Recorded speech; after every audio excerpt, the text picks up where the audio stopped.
Bem-vindo ao podcast do Grupo Novo Olhar.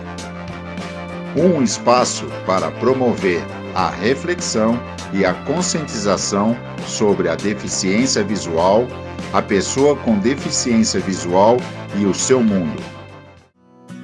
Narrativas e expressões da pessoa com deficiência visual. Eu sou Isabela Fornazari. Eu sou Neik Tahara. Eu sou Ilse Gomes. Eu sou Gilberto Luiz Carvalheiro. Eu sou Marilda Magalhães. Eu sou Marcelo Santana. Eu sou José Cláudio Rocha. Eu sou Thaís Badesso. Eu sou Juliana Diniz. Eu sou Irineu Cruz. E este é o podcast do Grupo Novo Olhar. Bem-vindos a mais um episódio do nosso podcast. E hoje nós vamos falar sobre doenças oculares. E a gente tem um convidado muito especial, que é o Dr. Gilvano Amorim. Tudo bom, Dr. Gilvano? Tudo bem, é um prazer estar aqui com vocês e participar desse programa tão lindo. Se apresenta pra gente, por favor. Ok, eu sou o Gilvano Amorim, sou médico. Minha graduação se deu pela Faculdade de Medicina da Universidade Federal de Goiás, sou goiano, portanto, e iniciei minha carreira médica com a primeira especialização em cirurgia geral no Hospital do Servidor Público Estadual em São Paulo. Depois fui para cirurgia cardíaca, uma segunda especialidade no mesmo hospital, que eu acabei deixando antes de completá-la, e depois de um tempo labutando na prática da cirurgia geral, da terapia intensiva, eu vim para a oftalmologia. Eu fiz oftalmologia no Instituto Tadeu Civintal, em São Paulo também. Depois fiz uma especialização em córnea. Fui por muito tempo um transplantador de córnea.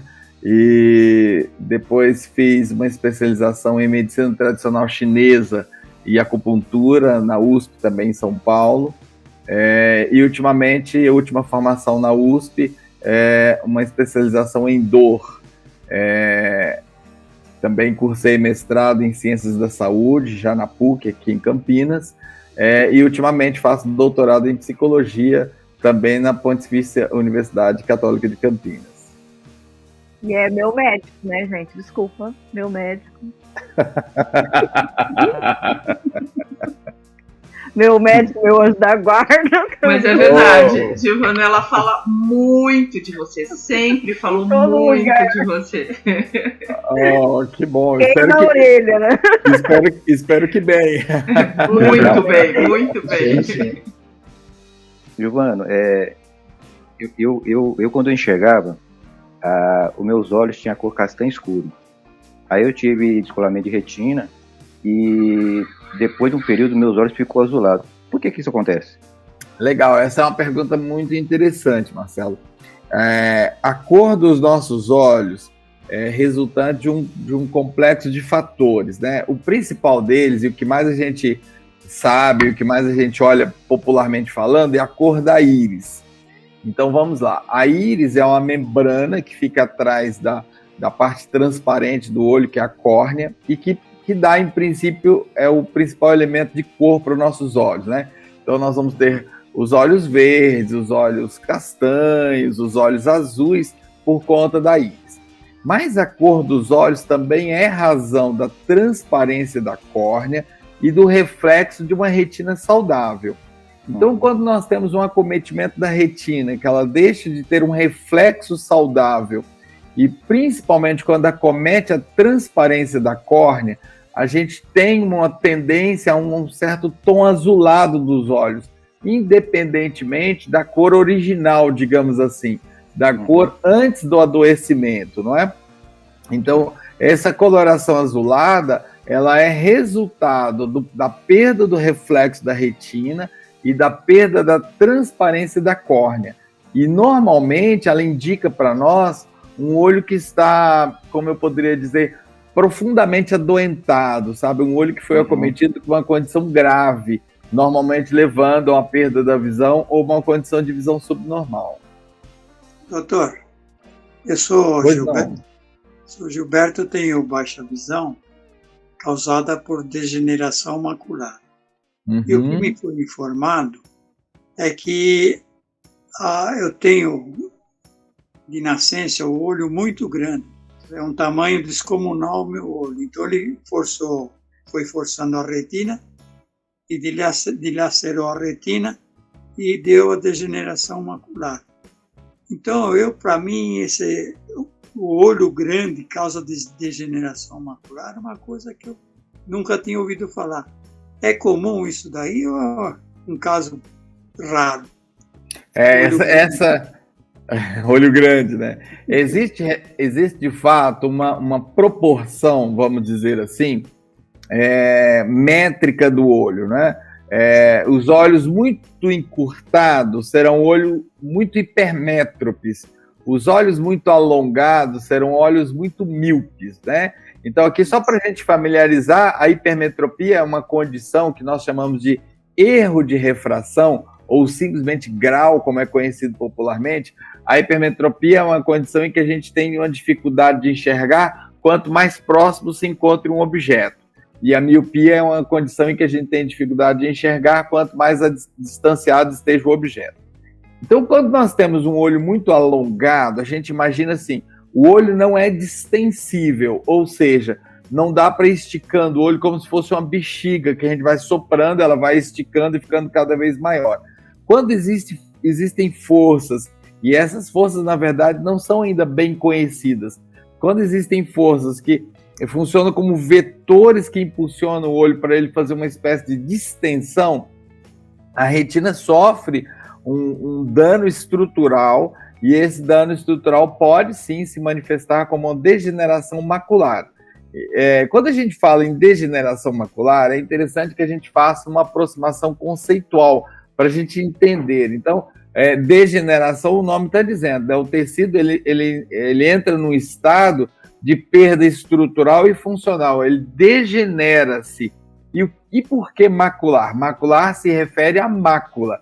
A mácula é a região central da retina, por onde nós enxergamos no detalhe, na minúcia. É a região da retina que nos permite colocar a linha no fundo da agulha, ver uma letra, a minúcia de um desenho é através da visão da mácula. E a retina, o que é? A retina é um nervo na forma de tapete que envolve internamente o olho. Então, o conjunto de lentes que nós temos no olho fazem incidir as nossas imagens exatamente em cima da retina, e essa retina, então, recebe o estímulo, o transforma em estímulo nervoso e o encaminha para o cérebro através do nervo óptico.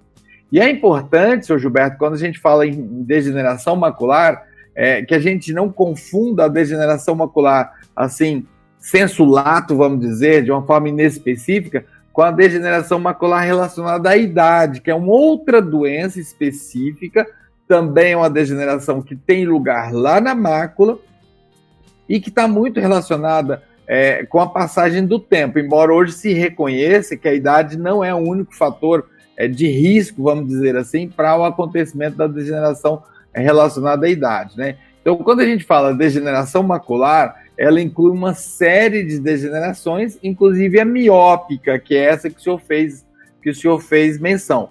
E aí, respondendo, assim, é relativamente comum esse achado nos pacientes automíopes, né? Então, um paciente que tem o olho muito alongado, muito com comprimento axial, que nós chamamos, com o eixo muito alongado, ele pode, com o passar do tempo, desenvolver esta lesão macular. E é bom que se diga que não é apenas lesão macular que esses olhos têm risco de desenvolver. Também uma lesão na periferia da retina que pode levar a descolamento de retina e, por sua vez, descolamento de retina, que eu ouvi aí alguns de vocês já dizendo que tem, pode também ser causa de cegueira e visão subnormal, né? Então, o automíope, ele precisa ficar atento à periferia da sua retina e à saúde da mácula. Obrigado. Depois dessa explicação, eu até aceito melhor meu olho grande. Obrigado. Opa! É muito importante, né, Sr. Gilberto, que nós compreendamos as nossas condições de saúde, porque a gente vai se entender melhor, vai relacionar melhor com o nosso organismo e vai buscar melhor recursos, né, para as nossas contextualizações, para para as nossas adaptações. Isso é muito importante. Quando eu fiquei cego, fiquei 6 meses cego, né? Porque enquanto estava indo trabalhar, acho que a pressão ocular ficou muito alta e me cegou. Aí depois de um tempo eu fiz um transplante nos 2 olhos. Agora eu tenho uma dúvida, por que tudo bem, o lado esquerdo não deu certo, mas o lado direito ficou tudo quebrado a minha visão. Isso é por quê? É por causa de algum nervo, alguma coisa?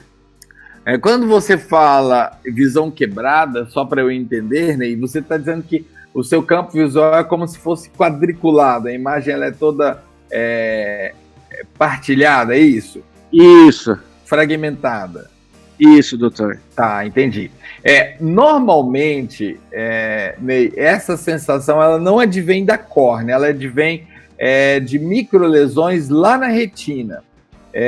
As lesões de córnea podem cursar com essa sensação, mas isso não é comum de nós termos, não. Normalmente, essas distorções de campo visual, elas são decorrentes de lesões maculares e possivelmente lesões maculares, inclusive, decorrentes da retinopatia diabética, né, de que você é portador. A retinopatia diabética, Ney, é uma doença extremamente intrigante, sabe? Ela nos desafia muito. E no paciente diabético, ela é um verdadeiro termômetro, Ney, do próprio status do diabetes e do sucesso ou insucesso terapêutico, né? Então, nós somos uma espécie de guardião do próprio tratamento do diabetes, e esse é um papel muito importante que o oftalmologista tem que entender e interagir com o endócrino, seja quando solicitado nesse sentido, seja quando ao avaliar o paciente perceber que as coisas não estão indo bem do ponto de vista da retina, né, está havendo um empeoramento da retina, e avisar o endócrino, isso é extremamente importante. É uma doença muito complexa e você pode, né, perder a visão ou ter momentos de empeoramento por várias causas. Você citou uma, né? A pressão subiu, é uma das causas. As crises de hemorragia são outras causas. As crises de isquemia, que nós chamamos, que são condições em que há um entupimento de microvasinhos na retina e há uma privação de oxigenação da retina. Então, por todos esses caminhos, a gente pode ter perda de visão na retinopatia diabética, que podem ser reversíveis ou não, ou parcialmente reversíveis, não é? Então, eu perdi a visão parcial, né? Eu consigo ver uns vultos e sei que é dia e que é noite. Eu fiz uma cirurgia da coluna, eu acordei na hora que eles vão começar a me suturar, e eles me deram morfina e eu sou alérgica à morfina. Minha cabeça inchou, bem atrás, aqui que fica os olhos, e o campo visual fechou. Não tem jeito, não tem como fazer uma outra cirurgia, não, isso é normal, como é que é? Eu não entendo até hoje, faz 9 anos que isso aconteceu, mas eu não entendo como isso aconteceu. Entendi. É dramático de fato, né, Marilda? Uma série de situações, vamos falar assim, hipoteticamente falando, poderiam ter acontecido com você. Uma oscilação de pressão, levando à isquemia dos nervos ópticos, uma oscilação de pressão levando à isquemia da região central da visão. Quando você me aponta de que houve um edema na parte central, na parte posterior da cabeça, na verdade, é o lobo occipital. O lobo occipital é a região da interpretação da visão, né? Me faz pensar no que nós chamamos de cegueira central. A cegueira central, Marilda, é uma condição em que, em princípio, eu teria que te examinar para afirmar de forma mais certeira, mas, em princípio, os olhos são normais.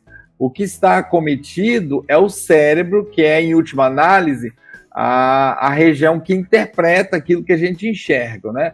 Então, se nós temos uma lesão lá no lobo occipital do cérebro, toda a porção da visão, os olhos, os nervos ópticos podem estar íntegros, que ainda assim não enxergaremos ou enxergaremos muito pouco, né? E aí o que precisa, no seu caso, Marilda, é fazer uma avaliação, e creio que eventualmente isso já tenha sido feito, é fazer uma avaliação de quão extensa é essa eventual lesão do lobo occipital, para saber o que pode ser feito. Infelizmente, quando a gente tem perda celular encefálica, ou seja, quando células lá do cérebro morrem, não há tratamento efetivo que consiga reverter esse dano, né? Esse dano, normalmente, é um dano definitivo. Então, se você tivesse uma lesão ocular, normalmente ela seria uma lesão monocular, ou seja, um dos olhos acometidos. Como os dois olhos foram acometidos e você conta esse histórico de inchaço na parte posterior do cérebro, possivelmente a sua lesão foi central, foi lá no cérebro. Que tipo de lesão, né? Um evento alérgico, como a que você colocou, uma oscilação de pressão, existe uma série de condições que poderiam e que podem acontecer numa cirurgia que trazem uma lesão da parte cerebral responsável pela interpretação da visão. E normalmente essas lesões são irreversíveis, infelizmente. Você sabe dizer se foi feita uma ressonância, uma avaliação cerebral dessa região? Sim, foi feita uma ressonância e quando eles fizeram a ressonância, eles descobriram que eu tinha 3 aneurismas. Aí eu já fiz a cirurgia no cérebro também para clipar 2, ficou 1. Entendi. E algum desses aneurismas havia sangrado? Não sei. Porque esse é um outro ponto, ou seja, o que pode ter acontecido aqui, falando aí no campo das hipóteses, né, Marilda, já que a gente não viu concretamente o seu caso. Pode haver uma ruptura de um aneurisma durante um evento cirúrgico, e aí sim, o extravasamento de sangue lá na área cerebral occipital, que é a área da visão, configuraria um derrame hemorrágico, e aí da mesma forma que eu acabei de descrever, levaria uma lesão cerebral, e a presença de sangue extravasado no cérebro é bastante danosa para o cérebro. Depois que eu tive alta, 30 dias depois, eu fiquei 45 dias internada, né? 30 dias depois, eu tive um AVC. Uau! Aí piorou mais ainda. Sim. E o seu caso é visão subnormal? Entendi. Eu consigo perceber quando é dia e noite, vejo umas manchas.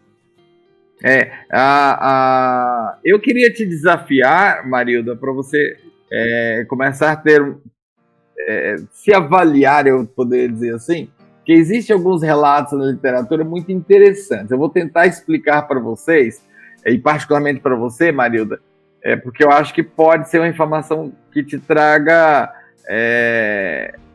insights bastante interessantes. Vamos lá. Nós temos o olho, não é? E o olho, como eu disse para vocês, ele é revestido internamente por um nervo na forma de tapete, que é a retina. As fibras da retina são ajuntadas no nervo óptico, como se fosse aí um cabo de fio, né? Um monte de fiozinho ajuntado, e esse cabinho ele caminha para dentro do cérebro, legal? Então nós estamos falando da parte da frente do crânio, da parte da frente do cérebro. E a área da visão está lá atrás. Por que Deus fez assim, a gente não sabe, né? Mas é assim que está feita. Razão existe. Agora, olha o que eu quero dizer para você.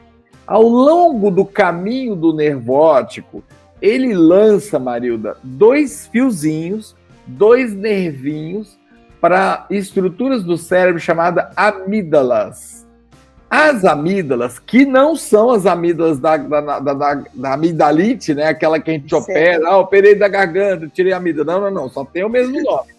As amígdalas são 2 estruturinhas lá do cérebro que elas participam de coisas muito interessantes. Elas participam, por exemplo, de um circuito que a gente chama assim, de lutar ou fugir.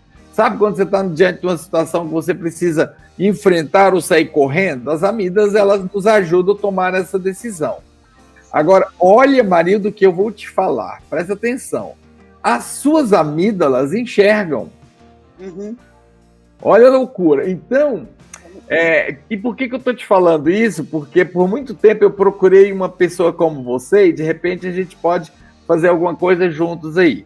Em 1986, um médico inglês teve um derrame cerebral parecido com o que você me contou, só que fora de cirurgia. Foi um derrame cerebral. Certo. E ele perdeu toda a área occipital. Então, toda a área de trás do cérebro, inclusive a área da visão. Para vocês entenderem, pessoal, o lobo occipital tem basicamente duas funções, equilíbrio e visão, para deixar bem mastigadinho. Então, ele perdeu essas duas características, né? Ele tinha desequilíbrio e ficou cego. E ficou cego, Marilda e amigos, com os olhos íntegros, né? E lá pelas tantas, um dos cuidadores dele começou a perceber que ele conseguia sacar, vou dizer assim, perceber o humor das pessoas que vinham estar com ele. Triste, alegre, deprimido, sendo cego. Então, o cardiologista dele propôs para ele, gente, olha que beleza, né? A pessoa, mesmo estando submetida a um infortúnio, ela contribui com a ciência, produzindo conhecimento. Então, o cardiologista dele propôs uma pesquisa em que 40 voluntários que declararam o seu estado de humor naquele momento, alegre, triste, animado, deprimido, 40 voluntários falando assim, hoje eu me sinto assim. Sentavam na frente desse médico por 3 minutos, em absoluto silêncio, se fizesse um ruído, fizesse algum outro sinal, era tirado do trabalho, tinha que ficar caladinho. E ele acertou, pessoal, em 87% qual era o estado de humor que o médico que o voluntário havia declarado previamente. Isso é fantástico. Isso mostra que nós não sabemos nada de visão, gente. Visão é um fenômeno maravilhoso, complexo. Então, Marilda, você tem um rio de descobertas por fazer, porque ao longo do caminho dos seus nervos ópticos, ele sai dando raminhos aí, que você pode fazer 1000 descobertas, menina. Começa a se perceber. Depois eu dou o meu telefone para o senhor pesquisar essa cabeça. Boa! Doutor, aqui é o Irineu, e eu tenho uma curiosidade para perguntar para o senhor em relação até o que ocorreu comigo, né? Eu tive descolamento de retina em ambos os olhos, só que, assim, o meu descolamento, segundo o médico que eu tratei na época, foi um descolamento espontâneo, devido a um fator de eu ter uma retina muito fina e provavelmente associado a alguma situação de estresse, de muito trabalho, ou até de situações clínicas com um pouco da alteração da pressão, porque eu sou hipertenso, e que pode ter gerado isso. A minha curiosidade é, nesse caso de descolamento de retina, a gente sabe que ela pode ocorrer por outros fatores, existe algum cuidado, alguma atenção que a pessoa deve ter para tomar um cuidado no caso de situações como a minha retina muito delicada, ou mesmo os fatores que a gente conhece de pressão e diabetes, são fatores predominantes para afetar um descolamento de retina? Irineu, muito obrigado por sua fala. A sua fala me permite trazer aqui à baila um tema de grande importância, que é a saúde da retina, né? Então, a retina, como eu disse, é esse tapete que envolve internamente os nossos olhos e tem função de nervo, né? Ele recebe o estímulo luminoso e transforma o estímulo luminoso em estímulo nervoso, que é captado pelo nervo óptico e encaminhado para o cérebro. Muito bem. Essa retina, ela precisa estar firmemente colada numa estrutura posterior que a gente chama de coroide. E quando ela se solta, a gente chama isso de descolamento de retina. Legal. A retina, Irineu e amigos, vai descolar-se por 3 fenômenos, né? Ou porque tem uma rasgadura, então o rasgo funciona como um velcro. Ele começa a abrir, até abrir tudo. E existem algumas forças que atuam nesse sentido. Segundo mecanismo, é o mecanismo da bola. Então, vamos trazer aqui a ideia do olho como uma bola de futebol. Então, imaginando a bola de futebol revestida por um carpete. Agora, vamos imaginar alguém dando um chute muito forte nessa bola. O couro deprime, né, por conta desse chute, mas o carpete não volta junto com o couro.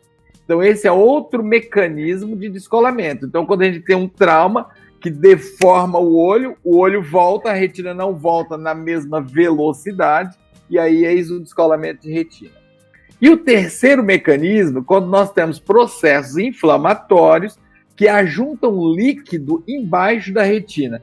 Esse líquido, então, vai se expandindo por um processo inflamatório e acaba descolando a retina. Legal. Então, você tem uma fala que eu acho muito preciosa, assim, ok, como é que eu posso prevenir?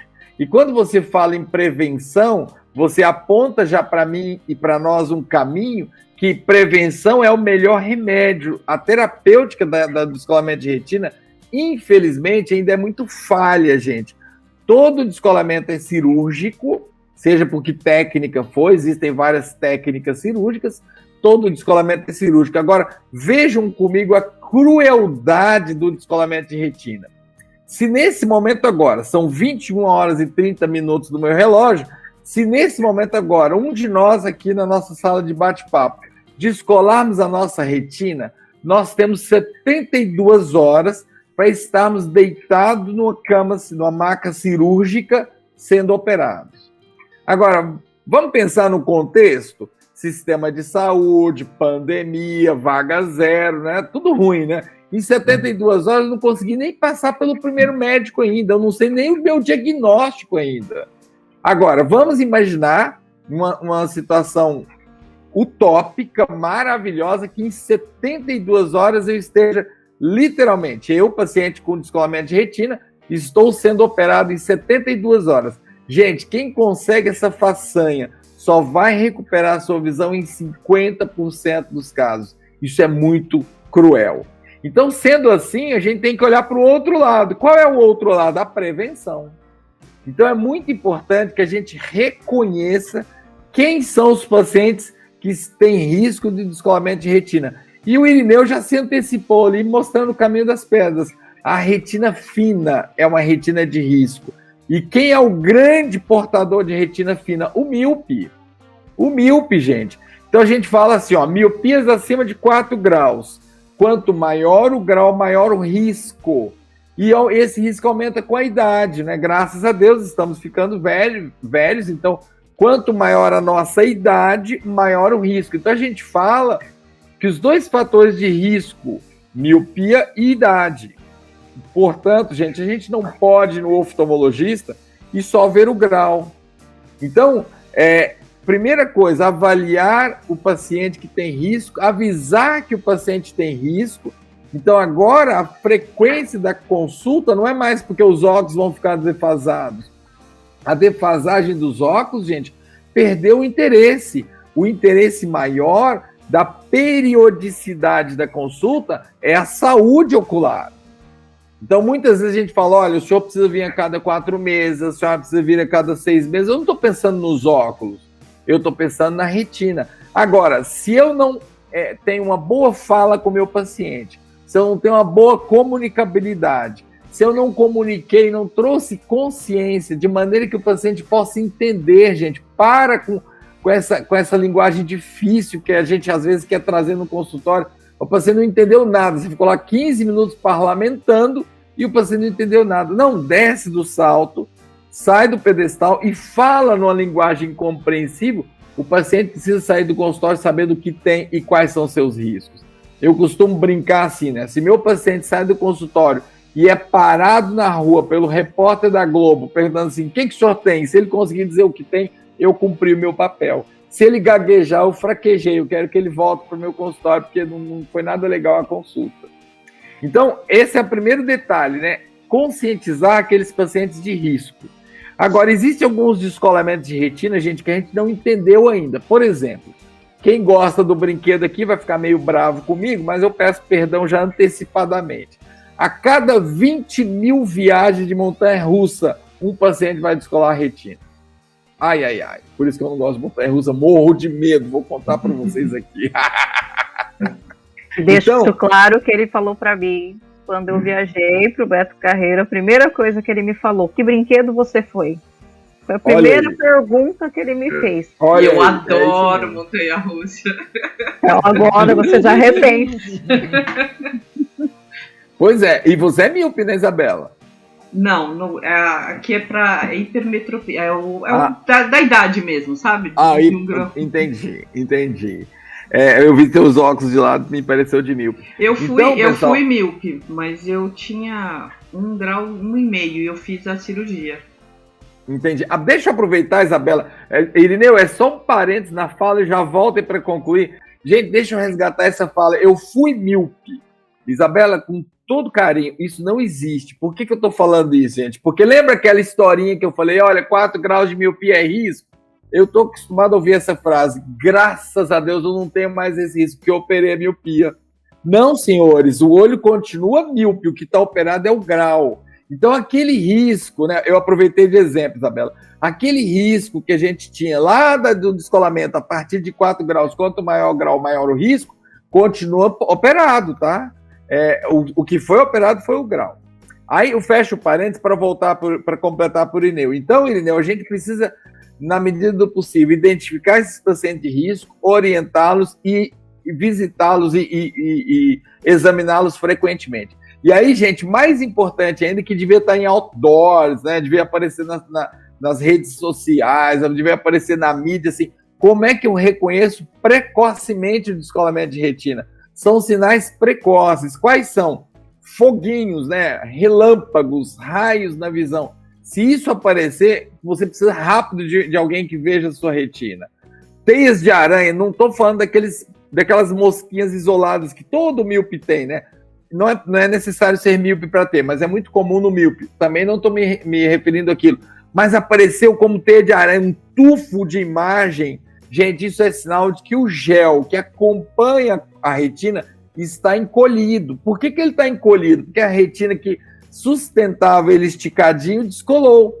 Só que esse é um momento precioso, gente, porque a retina descolou só nos cantinhos, na periferia. Então a gente fala que a retina descolada com a região central colada é uma grande emergência médica. Por que é uma grande emergência médica? Porque esse paciente terá uma reabilitação da visão. Ele não entra naquela estatística que eu falei para vocês, que se operado em 72 horas vai recuperar apenas 50%. Por quê? Porque a mácula, que é a região central, lembra da mácula que a gente falou com o senhor Gilberto? A mácula não está descolada. Então, reposiciona a periferia e a visão está salva, gente. O olho está corrigido, está tratado. Isso é muito importante. E, Giovana, só uma pergunta aí em relação até ao que o Irineu falou, com essa questão do descolamento de retina. O senhor falou em questão de inflamação. A inflamação ocular ou qualquer outra inflamação que o senhor tenha no corpo pode afetar essa vista ou essa retina? E a outra questão também que pode afetar a retina, o estresse? Suas perguntas são maravilhosas, Isabela. Primeiro que a inflamação ocular, mas as inflamações sistêmicas podem ter repercussões oculares. E aí, para a gente falar, para a gente contextualizar a fala, né, deixa eu trazer aqui a mais nova das inflamações sistêmicas que nós temos, Covid. Covid, gente, eu já tenho atendido alguns casos de Covid ocular, inclusive Covid ocular grave. Né? Existem cerca de 12 formas clínicas oculares de Covid descritas: acometimento de nervo óptico, acometimento de uveit, acometimento de uma inflamação parecida com conjuntivite, parecido com a ceratite e por aí vai. Então, as inflamações sistêmicas podem ter manifestações oculares. Uma série de doenças fazem isso, né? Eu poderia enumerar várias para vocês. Em relação ao estresse, sim.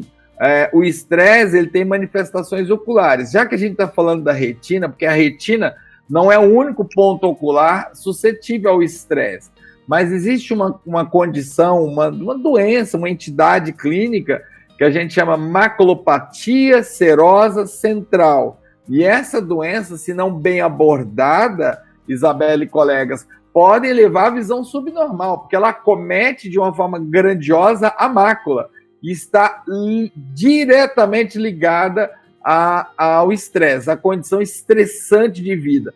Forma bolsões de líquido na retina, e lembra que eu falei que a presença do líquido descola a retina, descola primeiramente o epitélio macular, mas pode descolar toda a retina.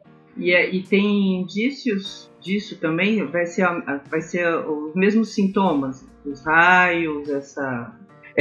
Não, as lesões maculares, elas se iniciam sempre por distorção da visão. Quando a gente deve levar as crianças os primeiros contatos com o oftalmologista? Porque a gente leva lá quando ele tem pouca idade no dentista, a gente leva todo mês no pediatra, mas como a gente já falou, a saúde dos olhos a gente fica esperando que apareça lá na escola com 7 anos, que a professora detecta alguma coisa.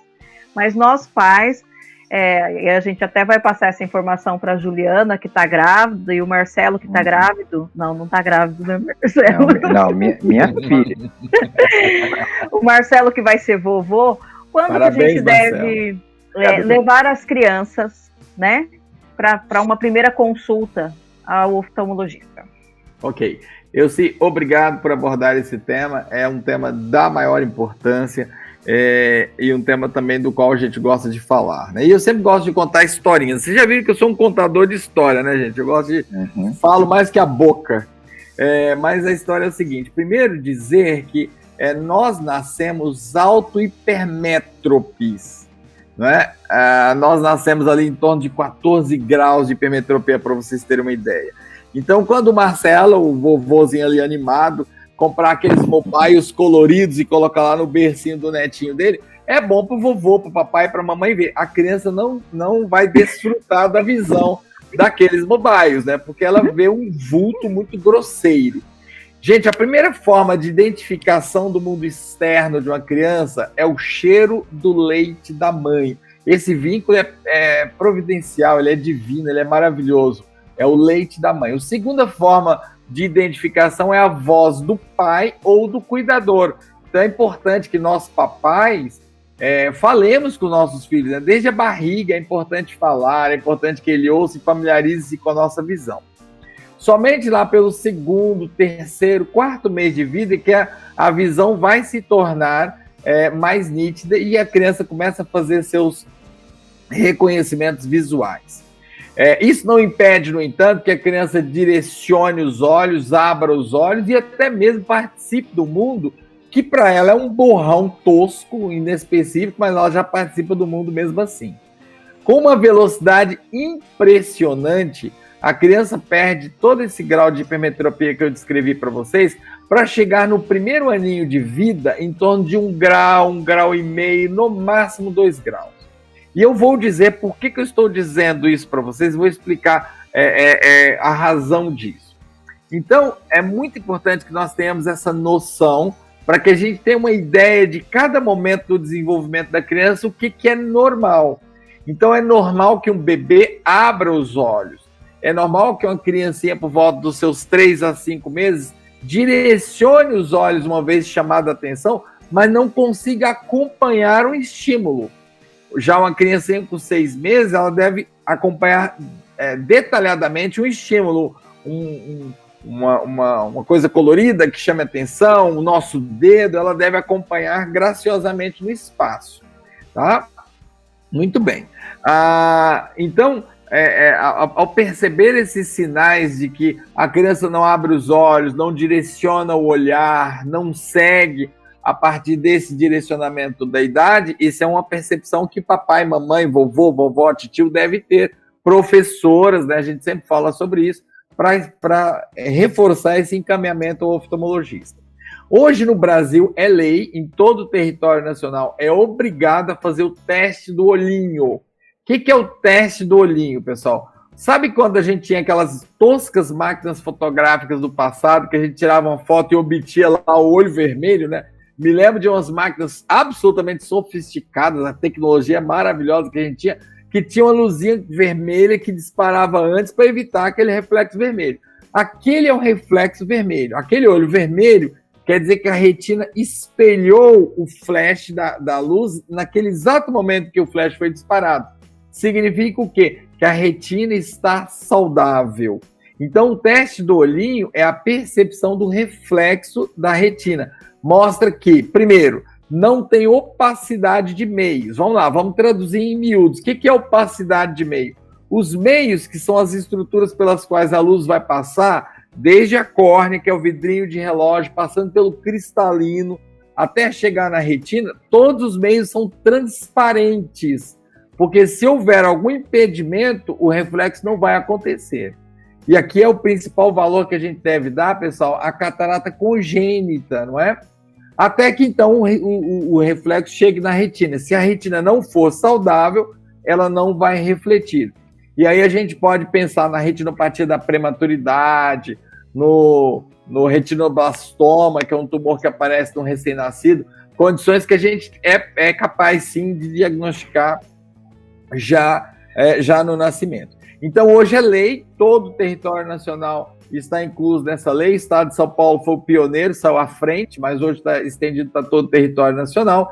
Não fez o teste do olhinho por qualquer motivo na maternidade, ou o teste do olhinho resultou em dúvida, e isso vai vir anotado como duvidoso na carteirinha do bebê, tão logo o bebê possa sair de casa, e quem dá esse termômetro para nós é o pediatra, tão logo a criança possa sair de casa, tem que ir ao oftalmologista para checar o reflexo vermelho, ok? Puxa, o reflexo vermelho está bem, está tudo certo com os olhinhos da criança, abrindo, acompanhando a criança, aquela criança que mostra vivacidade, que acompanha com os olhos, está tudo certo. Qual é a data, então, dessa primeira consulta rotineira? 1 aninho de idade, pessoal. 1 aninho de idade. Depois, o cronograma clássico falava em 5 anos de idade. Hoje isso já está mudando. Não é mais 5 anos de idade. A gente orienta a partir do ano, todos os anos, a avaliação oftalmológica. Sendo que o 5º ano continua muito importante, porque é o primeiro ano que a gente vai fazer assim, um exame mais sistemático do grau. Por quê? Porque é a idade que a criança vai ser submetida às primeiras letras. Então é muito importante a gente saber que essa criança não tem erro refracional nenhum, não precisa usar óculos. E por falar em óculos, pessoal, me permitam aqui mais um dos meus parênteses, não façamos nenhum juízo de valor, pessoal, entre idade e grau. Sabe que ela fala assim, meu bebê é muito pequenininho para esse grau. Quem foi que criou a norma entre grau e idade? Pessoal, desconstruamos isso. Não existe um pareamento entre idade da criança e grau. Isso não existe. E essa condição, pessoal, que eu citei agora, de ter grau de um lado só, é importante, porque gera o que nós chamamos de ambliopia, ou popularmente, olho preguiçoso, o que é uma injustiça com o olho. Quem é preguiçoso é o cérebro. Na verdade, nem é preguiçoso, o cérebro é esperto, né?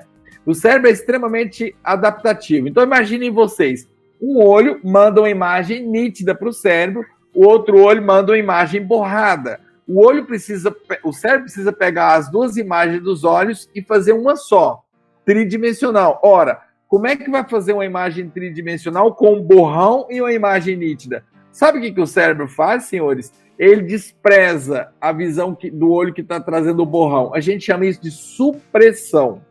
A supressão é totalmente reversível até 3 aninhos de idade. Olha a importância disso, gente. Entre 3 e 7 anos é parcialmente revertida. E depois dos 7 anos não se reverte mais.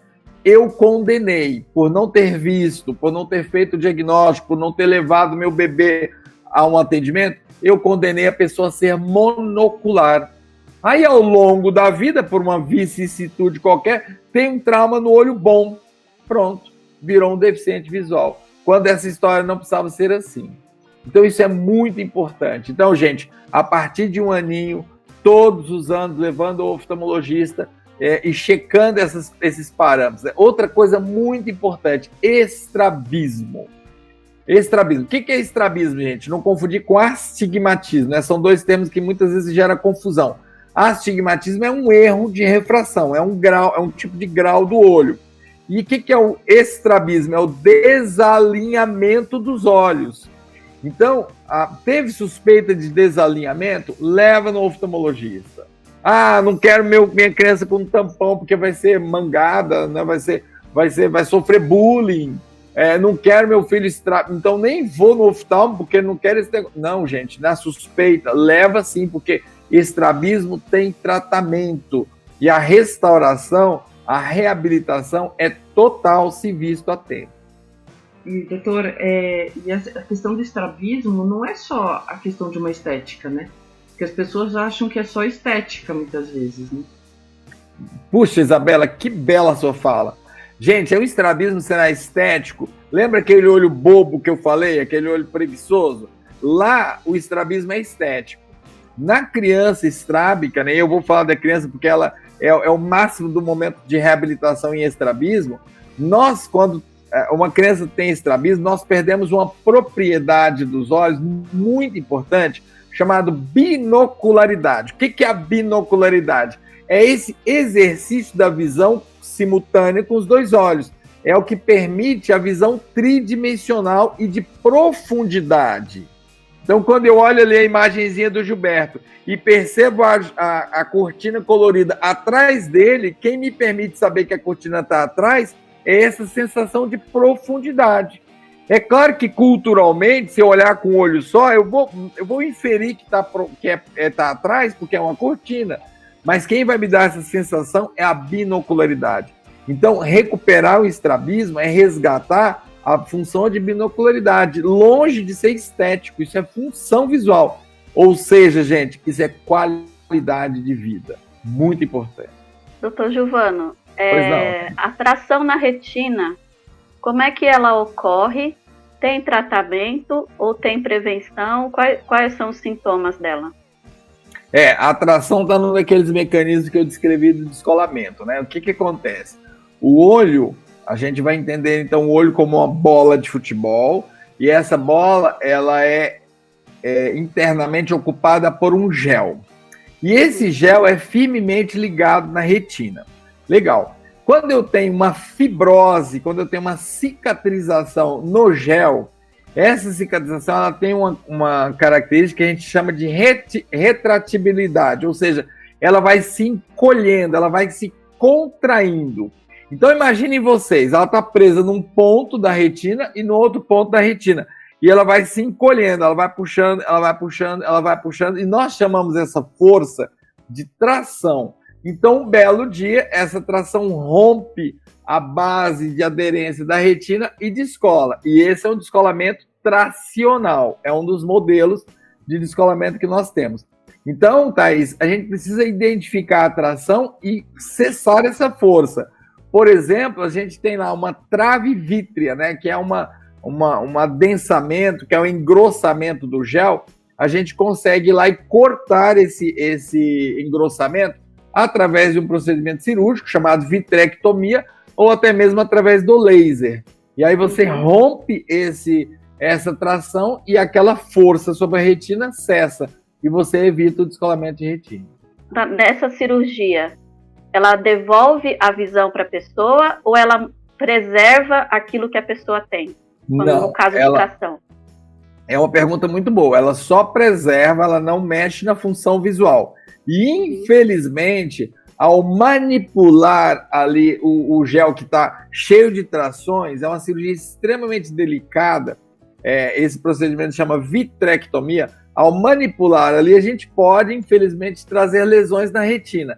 Essas lesões podem ser uma tração no momento da cirurgia, no momento da remoção da tração, a gente pode tracionar, ou pode ser um evento inflamatório. Então, a gente normalmente tem um empeoramento da função da retina logo depois da cirurgia, e normalmente esse empeoramento ele é recuperável, mas ele não, a vitrectomia não visa melhorar a função retiniana, não. Doutor, por que as pessoas que têm diabetes perdem a visão? O diabetes é uma doença que a gente fala, Marilda, que é uma doença de microvasos, né?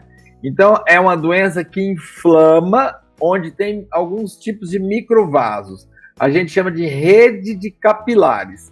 Então, nós vamos ter essa rede de capilares na retina, nós vamos ter essa rede de capilares nos rins, nós vamos ter essa rede de capilares no coração, nós vamos ter essa rede de capilares nos membros inferiores. Então, todos esses pontos, eles vão sofrer inflamação por conta do diabetes, por uma série de mecanismos, mas a razão é essa. a presença dessa rede de capilares, desses microvasos que são susceptíveis à inflamação da retina. O que é curioso e chama a nossa atenção é por que a retina é o primeiro, né? A retina, normalmente a cronologia, a ordem das coisas é assim: retina, rins, coração, membros. Então, quando a gente vê um paciente lá com uma lesão no dedão do pé indo para amputação, a gente já imagina, vamos atrás de lesão dos vasinhos do coração, vamos atrás de lesão dos vasinhos dos rins, vamos atrás de lesão dos vasinhos da retina, porque deve ter acometido. Vamos pensar no nosso amigo Ney, que está lá na diálise. Ele tem lesão dos microvasos do rim, por isso perdeu a função renal, e tem a lesão da retina. Com certeza a lesão da retina veio antes. Então é essa inflamação dos vasinhos que explica o acometimento da retina.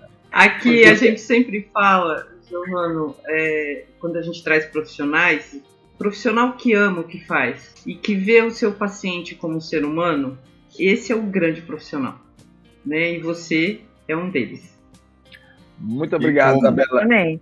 Gente, de verdade, muito obrigado. E isso que você falou, eu acho que é da maior monta, né?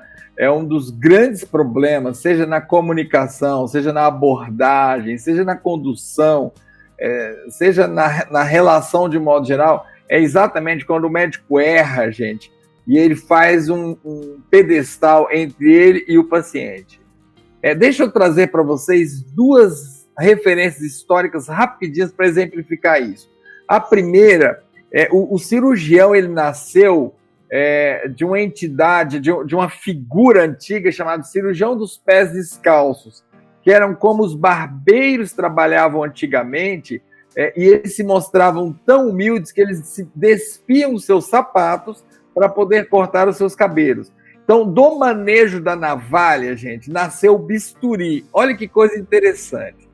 E nós esquecemos isso, né? A palavra humilde, ela vem de uma expressão latina que quer dizer humus, ilde. Humus é terra, ilde é pisar descalço. Então a gente precisa resgatar isso. E a outra figura que eu queria compartilhar com vocês, porque eu acho que ela é muito ilustrativa dessa posição que o médico perdeu, gente. Eu estou falando mal da minha classe, mas é verdade, o médico perdeu.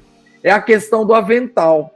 Prestem atenção, no próximo médico que vocês observarem na rua, né, aqueles de vocês que conseguirem de alguma forma perceber isso, portando um avental. O sujeito, ele assim, até empina o nariz. Se o avental tiver assim, o logo de uma instituição bem de destaque, quem sabe até estrangeira, então ele esquece, inclusive, que isso é crime. Isso é infração. Crime não, isso é infração, porque existe uma ordenação legal de que você não deve sair da instituição hospitalar portando avental. Então, o avental, que é hoje um sinal de orgulho e ostentação, sabe como é que surgiu? Lá na Grécia Antiga, era considerado uma condição ruim, era considerado um desalinho, né? Quando você saudava um escravo na rua. Então, os escravos eram considerados pessoas de qualidade inferior, de classe inferior, e um nobre que se prezasse não poderia saudar um escravo na rua. Então houve uma condição difícil, né? Porque o escravo saía para fazer compras, saía para levar o filho na escola dos mestres, o filho do seu senhor. E como é que eu poderia identificar esse escravo e não cometer a gafe de saudá-lo em via pública, que era considerado uma coisa ruim? Então eles inventaram uma roupagem de pano cru, quase que pano de saco, como se fosse um guarda-pó, como se fosse uma capa branca para ser vista de longe, e aí eles vestiam os escravos com essas capas para que eles então fossem identificados facilmente e não fossem saudados nas ruas. Assim nascia o avental. E o escravo, imbuído dessa condição, ele saía humilhado na rua, porque ele sabia que ele seria tratado como escravo. Nós perdemos isso também, gente. Então, um erro, na minha opinião, muito sério, é quando o médico se coloca acima do seu paciente enquanto condição de gente. E isso é terrível. Então não há segredo nenhum na relação médico-paciente se não tratar o paciente como gente. Simples assim. Doutor, o senhor diria, eu passo em vários médicos, né? Cardiologista, nefrologista, oftalmologista, médico vascular, e assim, e vendo o avanço da ciência, né? Tem tratamento para o câncer, eu considero assim, eu leiga, né? Eu considero a parte da medula, que é quando a pessoa tem uma lesão na medula, ela fica paraplégica ou tetraplégica, e a questão ocular, eu considero as questões mais complexas do corpo humano, assim. Mas assim, você diria que o olho é uma das partes mais complexas do corpo humano? Sem dúvida nenhuma, Thaís. Eu aproveitaria a sua fala para falar que a visão, né? Eu começo falando da complexidade do olho, falando da complexidade da visão. A visão é um fenômeno que a gente fala assim, que ele é biopsicossocial, de tão complexo que ele é. E o olho, ele acompanha essa complexidade. Eu diria que o olho é um dos órgãos de maior complexidade, e isso é um elemento que atravanca, sem dúvida nenhuma, as possibilidades de restauração da visão, sem dúvida alguma. É, sim, um dos órgãos mais complexos que a gente tem. Doutor, falar que a gente está assim, extremamente feliz com a sua visita né, assim, fala de todos aqui, tenho certeza. Nós queríamos agradecer, eu agradeço primeiramente por ter conhecido o senhor. Eu falo do senhor em todos os lugares que eu vou. Se me perguntam quem é o meu oftalmologista, eu sempre vou falar do senhor, por uma série de situações. O senhor, na primeira vez que nos encontramos, o senhor me falou uma frase que eu carrego comigo, assim, eu sempre penso quando eu estou nos momentos bem, assim, que me entristecem por não estar trabalhando, enfim, o senhor me falou que eu precisava parar de trabalhar. E eu falei para o senhor, o que eu vou fazer agora? E o senhor me falou, você vai ter qualidade de vida. Então, essa frase eu carrego comigo até hoje, né? Realmente, depois dessa fala, eu entendi que não era parar de trabalhar por parar de trabalhar, né? Eu precisava, naquele momento, ter qualidade de vida.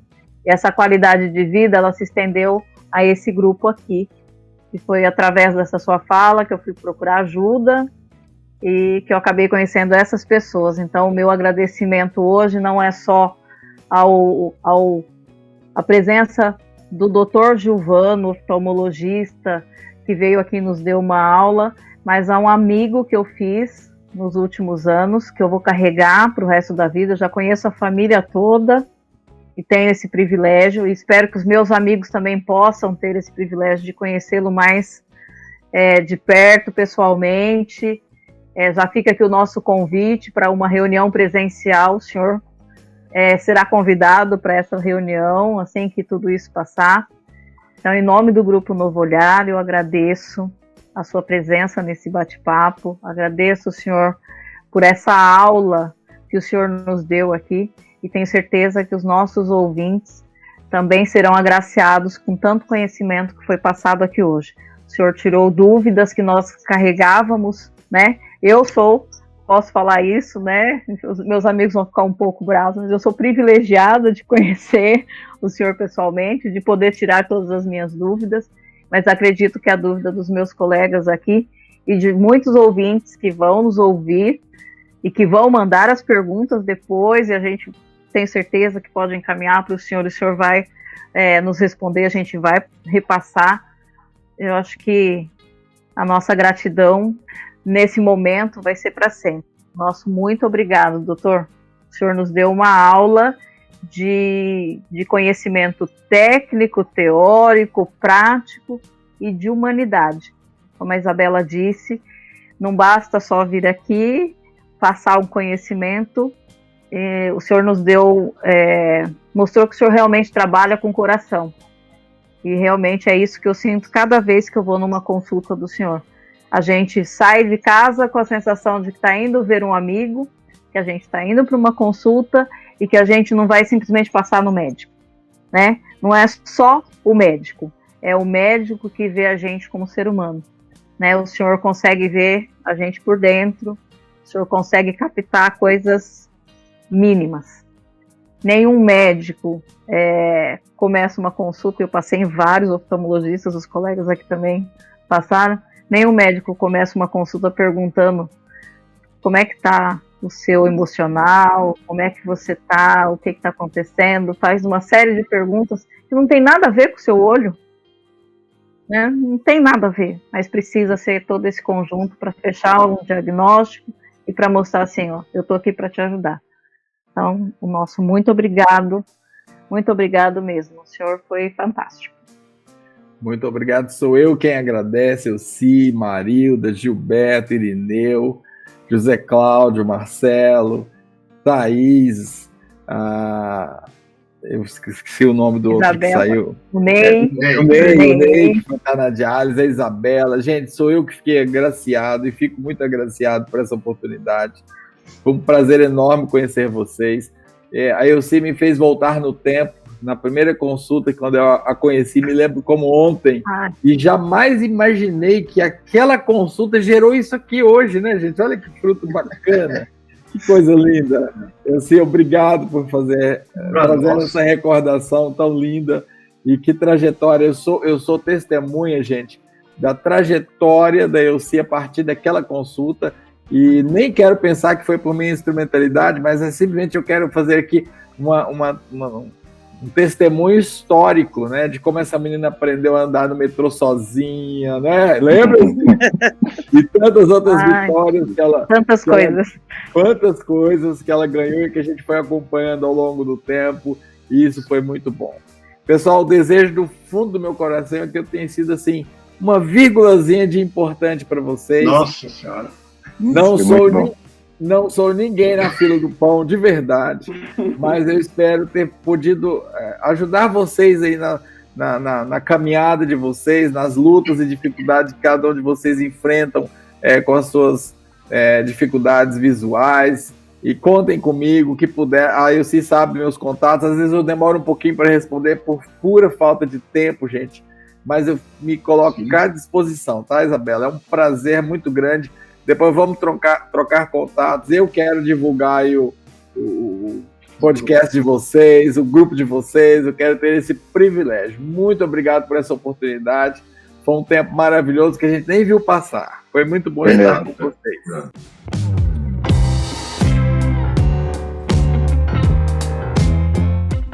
Para entrar em contato conosco, basta entrar ou no Instagram ou no Facebook, @dvnovoolhar, ou pelo e-mail, contato@gruponovoolhar.org.